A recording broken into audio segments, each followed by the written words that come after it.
Hey everybody, this is a quick video to show you how to do a hard reset on your SoundCore Anker Life P2i earbuds. If you're having like connectivity issues with your phone or your other device, or maybe you're only getting sound out of one ear, this hard reset will restore factory settings and can fix a lot of those issues. So it's real easy to do.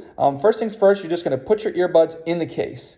And then once you put your earbuds in the case, we're going to come down, and at the very bottom, if you look at the very bottom of the case, next to where it plugs in, the USB plugs into charge, there's a button.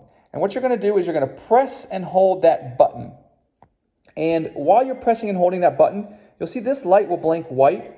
And it's going to blink white, blink white, blink white. And you're just going to keep holding it until it will blink red several times.